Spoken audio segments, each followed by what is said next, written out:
Sebagai tokoh yang dihormati dan dikagumi banyak orang, rumah Gus Dur tak pernah sepi dari kunjungan para tamu, baik dari warga NU, pejabat, politisi, wartawan, dan sebagainya.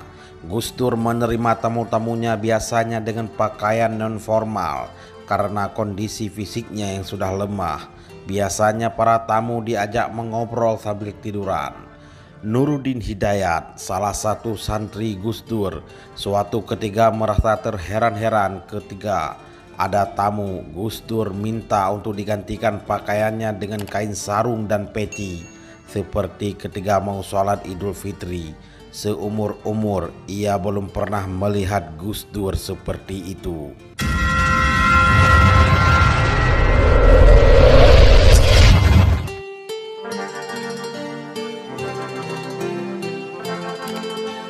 Saudara mutua, tamu yang diketahuinya ternyata dari Aceh.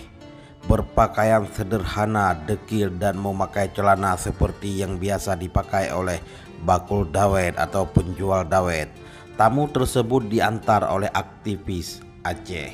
Perilaku Gus Dur dan tamunya juga aneh. Setelah keduanya bersalaman, Gus Dur pun duduk di karpet, demikian pula tamunya. Tetapi tak ada obrolan di antara keduanya. Gus Dur tidur, tamunya juga tidur. Suasana menjadi sunyi yang berlangsung sekitar 15 menit. Saudara mutua, setelah sang tamu bangun ia langsung pamit pulang, tak ada pembicaraan. Udin, panggilan akrab Nuruddin, karena merasa penasaran. Segera setelah tamu pergi, ia bertanya kepada Gus Dur, "Gus, nggak biasanya nerima tamu seperti ini." Gus Dur menjawab, "Itu wali." Lalu Udin, "Apa ada wali seperti itu selain beliau di Indonesia?" Gus Dur menjawab, "Tidak ada, adanya di Sudan." Orang yang sangat dihormati Gus Dur tersebut ternyata adalah almarhum Tunku Ibrahim Waila dari Waila, Aceh Barat. Sobat berbagi info, tokoh ini merupakan orang yang sangat dihormati di Aceh. Masyarakat Aceh memanggilnya Tunku Ibrahim Waila dan percaya bahwa ia sering menunaikan sholat Jumat di Makkah dan kembali pada hari itu juga.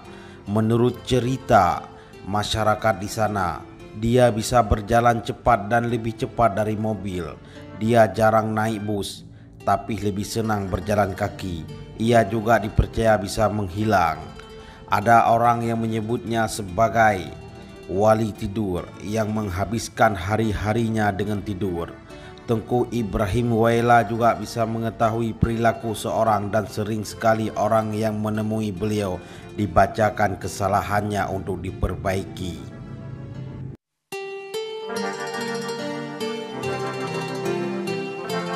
Sobat berbagi info, sebelum terjadinya tsunami, Abu Ibrahim yang pernah mengatakan air laut bakal naik sampai setinggi pohon kelapa, terbukti tsunami. Posisi tidur Abu yang dianggap aneh melengkung atau mengkuing. Ucapannya sedih melihat manusia banyak seperti hewan, seperti mengatakan dunia ini sudah semakin sempit dan masih banyak cerita gaib yang menjadikan ulama karismatik ini selalu dicari-cari hanya untuk dimintai berkahnya. Saudara mutua, tokoh karismatik ini, beliau meninggal bulan Juli 2009 lalu dalam usia 90 tahun di kediamannya di Desa Pasi Aceh, Kecamatan Waila, Kabupaten Aceh Barat, dan dikebumikan tak jauh dari rumahnya. Ribuan pelayat memberinya penghormatan terakhir. Sekian dan terima kasih. Wassalam.